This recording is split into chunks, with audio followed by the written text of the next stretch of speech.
sala de aula. Mas, assim, a gente pode dar uma olhada na aula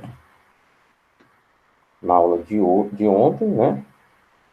Uma olhada, talvez metade da aula. E a gente tem que terminar, né, a atividade, as atividades do livro. Aliás, que a gente parou no texto da página, na atividade da página 73, né? A gente vai para 74. Aí, dependendo do número de alunos até daqui a 1 hora e 3 minutos, a gente pode rever a aula, né? Então, eu acho que essa é a sua inquietação, né? De não ter visto a aula ontem, ter perdido uma coisa importante. É isso? Que, professor? Eu estava abrindo o livro. Eu estou dizendo, a sua inquietação é sobre não ter visto a aula ontem e ter perdido alguma coisa importante, não é isso? Mas tá gravada no YouTube, né? Aí provavelmente eu vou assistir hoje, já que ontem eu tava dormindo. Hum. Bom, então É vamos porque lá. voltou Temos. tarde, sabe, professor? Aí eu tava Sei dormindo. sim. Eu já passei por isso aqui. Ainda bem que foram só 15 minutos. Mas para mim, ficar sem internet por 15 minutos é uma eternidade. Demais, imagina aí à tarde e à noite. Eu sempre tenho coisas para fazer, para corrigir. Bom, já lancei as notas de vocês. Eu espero que todo mundo tenha visualizado a sua. Tá no e-mail, professor? Tá no Google Sala de Aula. Ah, tá. Tá tudo lá, viu? Você já estava vendo que teve um pessoal que não deu para mandar pelo Google Sala de Aula, porque mandaram pelo WhatsApp, mas que eu já vou mandar na atribuição da atividade, já que a pessoa não colocou um anexo, mas eu atribuo a atividade para a pessoa. Aliás, eu atribuo a nota.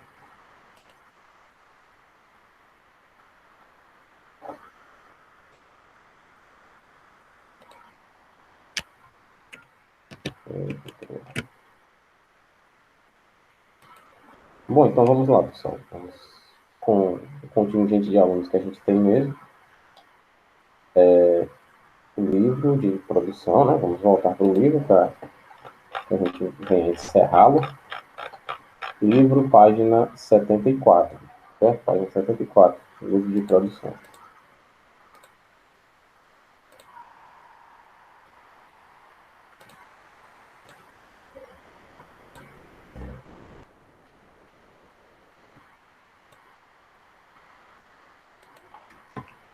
Vamos lá. Bom, 8 já é um número bom para a gente começar. Coloquem os nomes de vocês, tá bem? Enquanto isso. Coloquem os nomes. A gente já está gravando. E não se esqueçam do número também.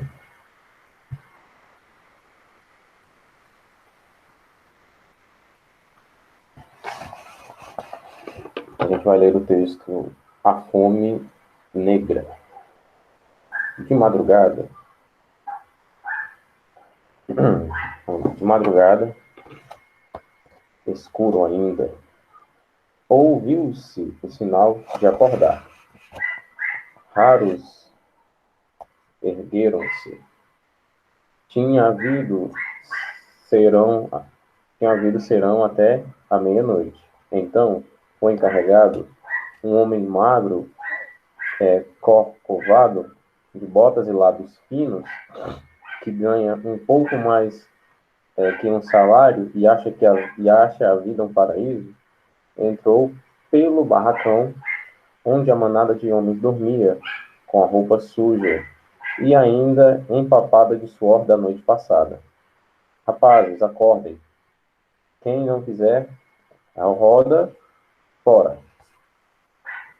Houve um rebuliço no lugar.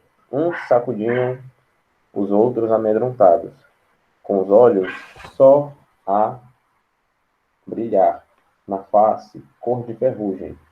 Outros, prostrados, nada ouviam, com a boca aberta, babando. Ó, João, olha o café. Olha o café e olha o trabalho. Aí, é, aí, raios me partam. Era capaz de dormir até amanhã.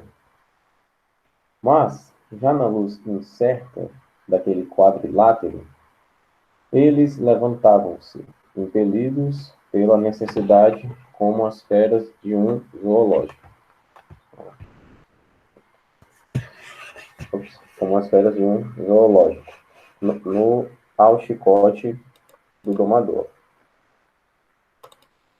Não lavaram o rosto, não descansaram. Ainda extremunhados, sorviam uma água quente, da cor do pó que lhes impregnava a pele, partindo o pão com escaras da mesma fuligem metálica. E poucos eram os que se sentavam com as pernas em compasso, tristes. Estávamos na ilha da Conceição, no trecho hoje denominado Fome Negra.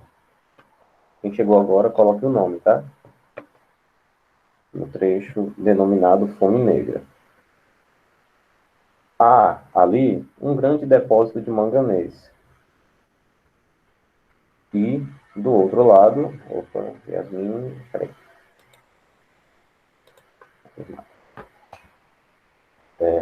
Gustavo, há ali um grande depósito de manganês. E do outro lado da pedreira que separa a ilha, um depósito de carvão. Em frente há algumas braçadas de remo. Fica a ponta, em frente a algumas braçadas de remo, fica a ponta da areia com a cantareira. As obras do porto, fechando um largo trecho coalhado de barcos. Para além do mar tranquilo, ou outras ilhas surgem, onde o trabalho esfola e esmaga centenas de homens. Logo depois do café, os pobres seres saem do barracão e vão para a parte norte da ilha, onde a pedreira refugia. Há grandes pilhas de blocos de manganês e montes de peixes pequenos em pó, em lascas finas. No solo coberto de poeira, a gente vai para a página 75 agora, tá? Para quem chegou depois. No solo, coberto de uma poeira negra, com reflexos de bronze, há para conduzir os pequenos vagões de minério até ao lugar de descarga. O manganês, que a Inglaterra cada vez mais compra do Brasil, vem de Minas até a Marítima em estrada de ferro. Daí é conduzido em barcos e taveiros até as ilhas Bárbaras e da Conceição, onde fica em depósito. Trabalha-se 10 horas por dia, com pequenos intervalos para as refeições, e ganha-se um parco salário. Além disso, o desconto da comida e do barracão onde dormem. Os homens gananciosos aproveitam ou então o serviço da noite, que é pago até de manhã, tendo naturalmente o desconto do pão, da carne e do café servido durante o trabalho. São quase todos portugueses e espanhóis que chegam da aldeia, ingênuos. Alguns saltam da proa do navio para o barco de trabalho, tremendo. Outros aparecem pela marítima sem saber o que fazer e são resgatados pelos agentes. Só tem um instinto: juntar dinheiro. A ambição voraz que os arrebenta de encontro às pedras inutilmente.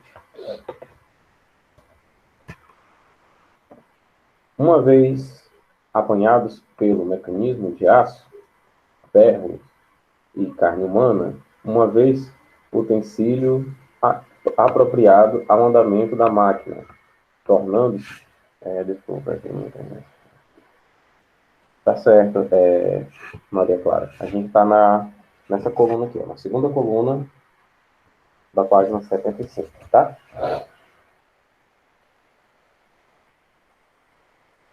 Vou até retomar o parágrafo.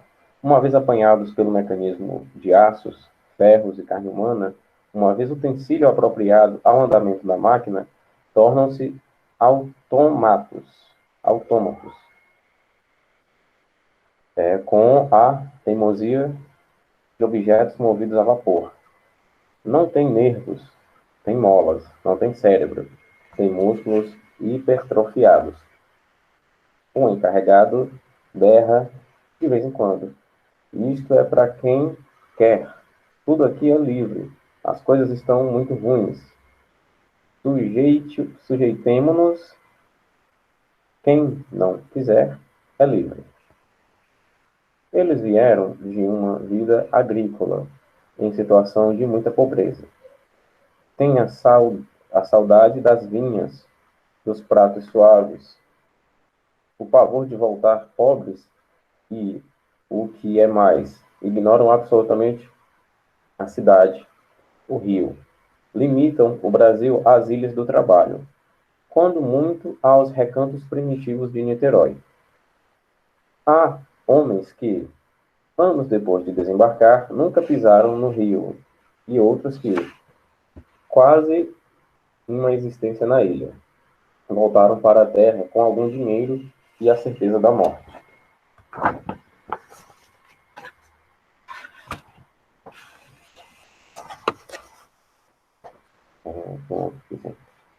Tá certo, Larissa. Eu entendo. Eu sei que a maioria de vocês, para não dizer todos, ficaram sem internet ontem. Vivem quase nus. No máximo, uma calça em frangalhos e a camisa de meia. Os seus conhecimentos reduzem-se a marreta, a pá, ao dinheiro. O dinheiro que a pá levanta para o bem-estar dos capitalistas poderosos. O dinheiro que os recurva aos esforços desesperados, lavados de suor, para que os patrões tenham carros e bem-estar. Dias inteiros de bote, estudando a engrenagem dessa vida que acaba aos poucos. Entre a subida e a descida da tina fatal, eu os ouvia. O minério é o mais pesado de todos os trabalhos. Cada pedra pesa quilos. Depois de lidar algum tempo com isso, sentem-se com os pés e as mãos frios, e o sangue, quando a gente se corta, aparece amarelo. É a morte. De que nacionalidade vocês são? Portugueses.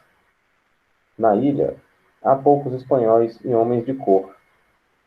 Somos nós os fortes. O fraco, deviam dizer, o fraco é dessa lenta agonia de rapazes, de velhos, de pais de família numerosos. Para contê-los, perguntei, por que não pedem a diminuição de horas de trabalho? As pás caíram bruscas. Alguns não compreendiam. Outros tinham um risinho de descrença. Para quê?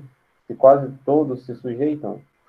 Mas um homem de barbas ruivas, meio queimado e velho, subiu pelo monte de pedras, e estendeu as mãos. Há de chegar o dia, o grande dia, e rebentou como um doido, aos soluços, diante dos companheiros atônitos.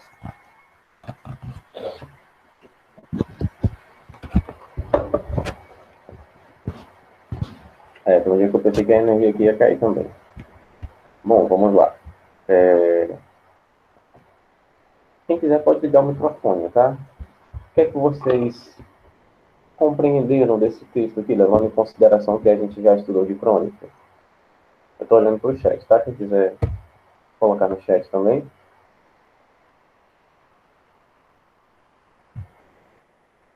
Das 8 pessoas que estavam no começo da aula, né? Estavam na aula desde o começo, aliás, o que é que vocês compreenderam?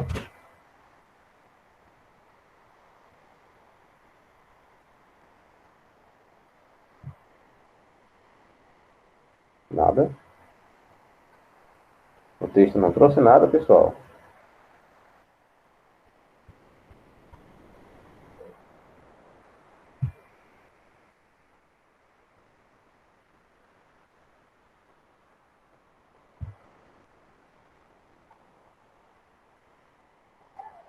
Eu sei, Yasmin, tudo bem. Eu digo das pessoas que estavam aqui, desde o começo.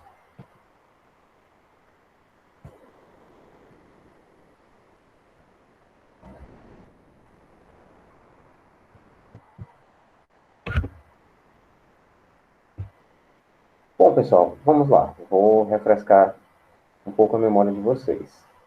A gente está no gênero da crônica, né? A crônica, como eu falei para vocês, é um gênero que sempre faz reflexões sobre coisas da atualidade, né? Principalmente sobre coisas que causam uma certa polêmica, certo? Uma crônica, por exemplo, aliás, um tema de crônica que é bem recorrente é a política. Política é sempre uma coisa atual, né? Sempre tem. E a nossa vida é praticamente regrada, direcionada pela política, né? Então, tem sempre crônicas discutindo, criticando, fazendo reflexão sobre política, né? Sobre a fome, sobre más condições de trabalho, sobre a pobreza, né? Sobre a formação de alguma sociedade, né? Por exemplo, tem muitas crônicas no Rio de Janeiro sobre favelas e coisa do gênero, certo? Então a crônica, ela é esse texto que traz uma certa reflexão sobre alguma coisa. O cronista, que é aquela pessoa que escreve a crônica, ele tem esse dever de provocar uma reflexão sobre um assunto importante para a sociedade. Não apenas um assunto importante, né? Mas um assunto que seja atual, um assunto que cause, que tenha uma relevância contemporânea. Ou seja, no período em que ele foi escrito, aliás, no período em que a crônica foi escrita, e no período em que ela estava sendo lida. Né? A menos que nós estejamos fazendo um estudo da crônica no período em que ela foi escrita. Por exemplo, uma crônica de, deixa eu ver, uma crônica de 1970, né? Falando sobre o regime militar. Aí a gente poderia estudar o contexto de Brasil daquela época e o que a crônica diz, né? Para aí sim a gente poder fazer as nossas interpretações. Nesse caso aqui, o que é que a gente tem? Né? A gente tem uma crônica que fala de terríveis condições de trabalho, né? E de condições de alimentação também. Você vê que as pessoas cobram até mesmo o que os trabalhadores comeram nos lanches, né? Nas refeições. E cobram também pela estadia dos trabalhadores ali, né? Pela dormida nas barracas, que o texto fala que eles dormem em barracas, certo? Deu uma clareada melhor agora, pegando o tema, crônica, o que é uma crônica, e entendendo do que é que o texto fala, melhor, né, de entender.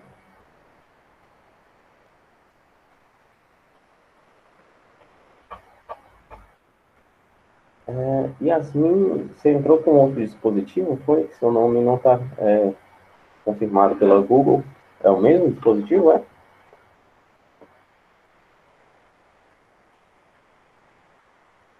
Pois é, seu nome não foi confirmado pela Google, como se você não tivesse numa conta, né?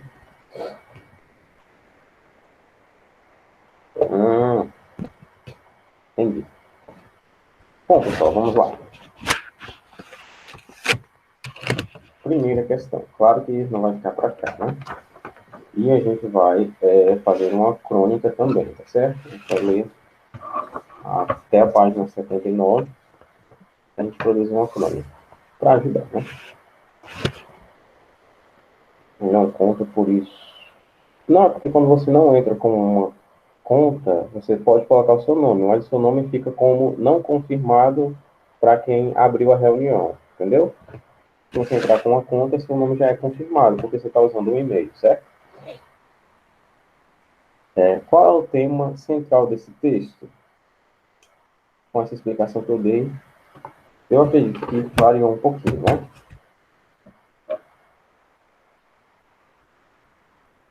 Melhor. No texto, os trabalhadores são comparados a animais e máquinas. Identifique os trechos em que essas comparações são feitas. Aqui você vai colocar exatamente assim. A comparação com animais é, dois pontos, e coloca o trecho. A comparação com as máquinas é, dois pontos, e o trecho. Vocês estão caladinhos, pessoal? É porque o Guilherme não está aqui,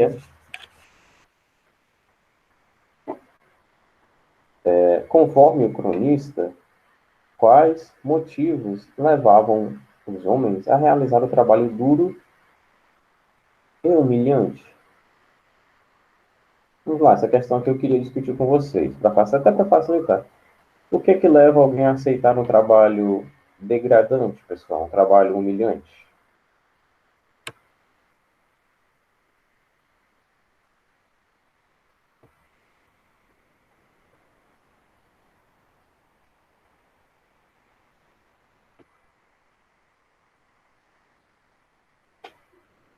Pode ser Isabelle. Ou, Isabelle não, é Letícia. Essa pergunta que eu queria Isabelle.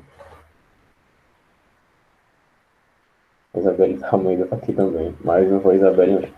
Foi Letícia. A princípio, sim, dinheiro, né? Mas também no sentido de você estar precisando, né?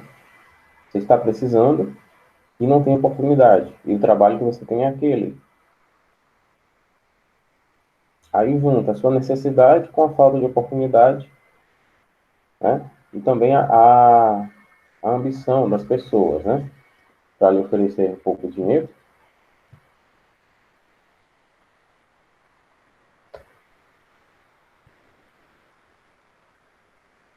Qual o sentido do título do texto? Essa daqui aqui também eu queria discutir com vocês. O título do texto é Fome Negra. Qual é o sentido do título, pessoal?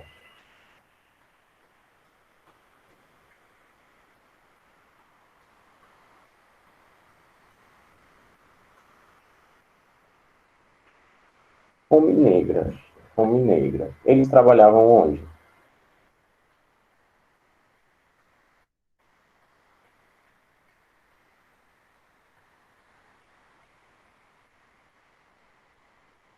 Pessoal, o que foi que aconteceu com vocês hoje? Vocês são a turma que mais se manifesta hoje, vocês estão calados? É porque é sexta. Professor, é porque eu tô comendo, só que eu tô assistindo a aula, entendeu? Aí não tem como ficar ligando o microfone. Ainda mais com barulho desse. Ah, porque é sexta, né, o Yasmin? Cara, nunca tirou pra almoçar uma hora dessa, mulher. É porque eu espero meu pai chegar do trabalho, entendeu? Ah, que bonitinho.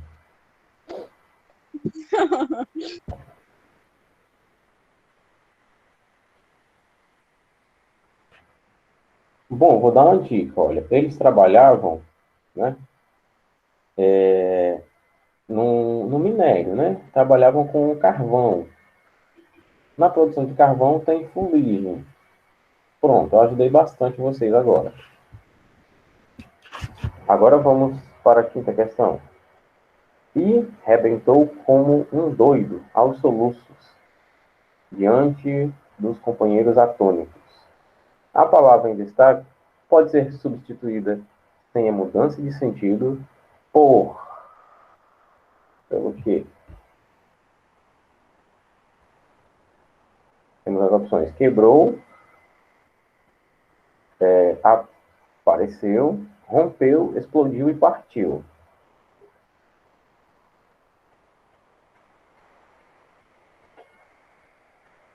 Nada, vocês podem colocar no chat também, pessoal. Estou olhando aqui para o chat.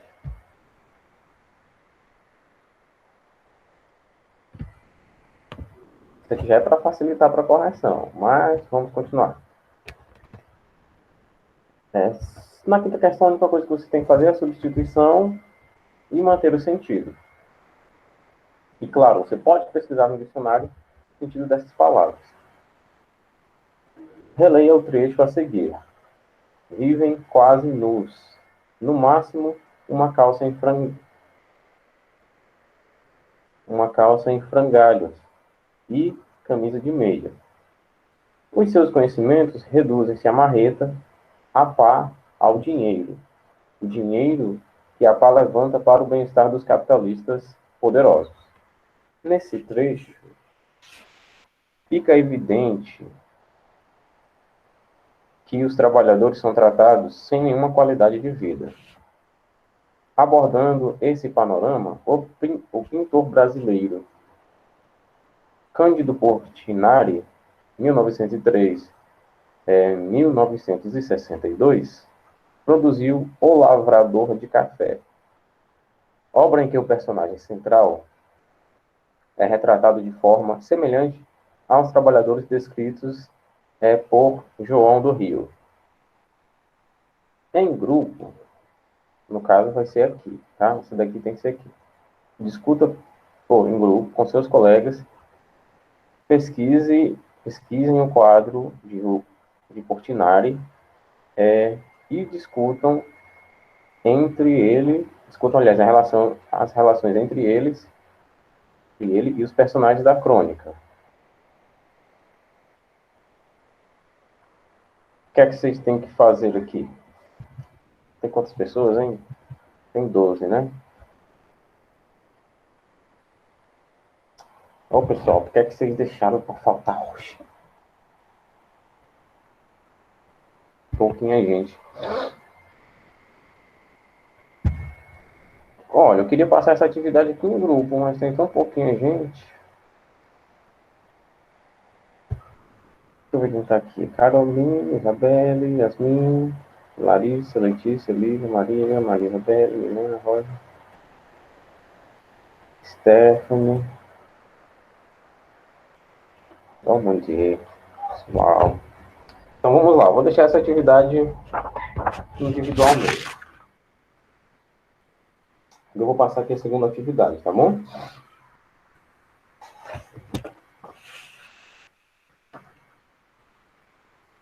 Vamos lá. Diferentemente, página 78, tá? Diferentemente da maior parte das crônicas, diferentemente da maior parte das crônicas que narra poeticamente um fato cotidiano, a crônica argumentativa pode ser comparada aos gêneros argumentativos, uma vez que lança uma tese, defendendo-a por meio da argumentação e da exemplificação, que vocês sabem fazer muito bem, né? Pelas notas de vocês sabem fazer muito bem. É o que acontece na crônica Aos Mortos, de Malthus de Queiroz, que traz uma discussão sobre a banalidade da vida provocada pela violência que atinge os cidadãos no dia a dia. Esse clima de insegurança e selvageria, como diz o texto, nos torna a cada dia mais secos, azedos, medrosos, desamparados, fenecidos. Nesta atividade, você será o cronista. Antes de produzir seu texto, leia na íntegra o texto do referido cronista e observe como ele explana suas ideias. Entende? Entende? Aos Mortos. Era para ser apenas mais um corpo. Não fosse a presença dos fotógrafos e das câmeras de TV. Um assalto. Reação, 2 tiros, alguns metros dirigindo até colidir com um muro. Chegou ao hospital morta. Menos de 2 horas depois, eram presos numa favela próxima 2 bandidos, ambos adolescentes. Na casa, armas, dinheiro e celulares. E, no caminho, um rastro desconexo de peças abstratas, pobreza, marginalidade, inexperiência, impunidade, desejos, portas fechadas, ação impulsiva. A violência, tão banalizada na vida contemporânea, ainda machuca. E a montagem desse quebra-cabeça está longe de ser finalizada. As lágrimas, produto de revolta, se juntará o medo natural do amanhã, que virá como protestos, frases de efeito e carnavais mais tristes. E eu peço licença para não citar nomes. Somos apenas personagens paradigmáticos dessa história urbana que se repete ininterruptamente, fora de controle e distante dos planos mais simples de felicidade. Aos que vão, aplausos, estouro de bexigas e os votos de que este algo além da que este, eu acho que era para ser que existe algo além da vida, que tanto alimenta a nossa esperança. Seja realmente melhor. Aos demais, este ambiente claustrofóbico de saudade, incoerência e luta, que nos torna a cada dia mais secos, azedos, medrosos, desamparados, fenecidos, mortos, são os que ficam. Eu só queria que vocês entendessem uma coisinha desse texto, né? O que o autor, o Marcos de Queiroz, quis dizer é que, na visão dele, né, claro, porque a tese é dele, ele quis dizer é o seguinte, a gente vê isso aqui no último parágrafo. Aos que vão, aplausos, estouro de bexigas, aos que ficam, né, os que ficam é que são os mortos. Ele está estabelecendo uma comparação em relação ao modo de vida que nós levamos frente à insegurança, certo? Nós estamos praticamente mortos, tendo nossas liberdades cerceadas por conta da bandidagem, vamos dizer assim, né? Mas a criminalidade também é produto de um processo, né? Vamos ver que processo é esse? Pensando. Pobreza, marginalidade, inexperiência, impunidade, desejos, portas fechadas, ação impulsiva. Um dos principais aqui são as portas fechadas, a falta de oportunidades. E outro, claro, é a questão de miséria, certo? Mas isso aqui seria um assunto mais cabível numa disciplina sobre sociologia do que sobre produção. Mas o que é interessante falarmos agora você vai criar uma crônica argumentativa para ser lida, só que a gente não vai, claro que vai ser apenas eu, né? O seu professor.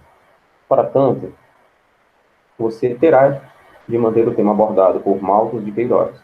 No entanto, produzirá um texto em que você exponha suas opiniões acerca do assunto, concordando com o autor ou discordando dele, defendendo seus pontos de vista com argumentos válidos, que eu ensinei vocês a fazerem isso, né? A fim de que suas ideias sejam tomadas como maduras pelo leitor. Necessariamente aquilo que eu vou querer de vocês, né? Que vocês não continuem, né? Essa crônica não é para completar, porque ela aqui é perfeita, né? No sentido de que tem começo, meio e fim. Que vocês façam uma crônica, certo? Dentro desse tema aqui. Vocês vão ler esse texto, e o tema necessariamente vai ser a violência, a banalização da violência, né? Eu vou deixar para vocês fazerem no mínimo, e eu acredito que está muito bom. Eu vou deixar no mínimo 12 linhas. No mínimo. Porque vocês, como é uma crônica argumentativa, Posso sim, eu vou deixar. Eu acredito que eu não estou devendo nada para vocês, não. Se eu estiver devendo, me desculpa. Mas tomara que não seja dinheiro. Bom, vamos lá, brincadeira, pessoal. Mas eu vou deixar todas as instruções no Classroom, tá certo? No mínimo 12 linhas. E, como eu estava falando, eu acredito que não seja muito, né? Não estou sendo severo com vocês, porque de toda maneira, né, de qualquer forma, é um assunto delicado que vai exigir muita argumentação de vocês, né? Eu pude notar que, até nessa turma aqui, as 30 linhas foram pouco para a redação que a gente fez, né? Semana passada, esse final de semana, porque era um assunto polêmico e você poderia se debruçar muito sobre ele para fazer um texto, né? Ninguém ultrapassou as 30 linhas, mas você nota que a pessoa fez, apertou a linha, a letra um pouco. Eu estou querendo dizer o seguinte, Stephanie, foi pouco para algumas pessoas, mas estou dizendo que nesse sentido aqui, de que você vai falar sobre um tema bem delicado, sobre marginalidade, sobre pobreza, sobre as favelas, né, ou comunidade, seja lá como vocês querem chamar, é muito delicado, um tema muito delicado de se argumentar. E eu acredito que 12 linhas é, a princípio, o suficiente. Né? Aliás, é, a princípio, o mínimo. Menos disso, eu acredito que a sua argumentação não vai ficar muito sólida, certo?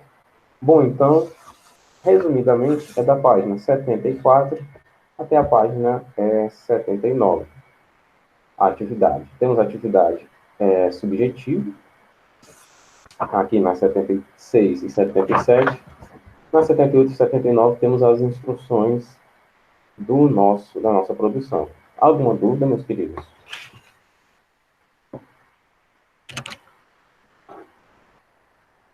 Ninguém? Tenho certeza. O principal que vocês precisam saber é o tema e o número de linhas, que vocês já sabem, no mínimo 12.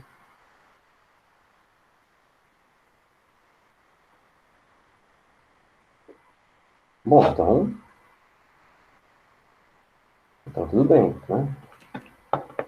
A aula hoje foi um pouquinho mais silenciosa, talvez vocês, eu não sei, porque é sexta-feira, mas não tem problema não, tá bom? A gente vai se ver hoje, deixa eu ver, a gente se vê na aula de história, né? Então, até a quarta aula, pessoal, tá bom?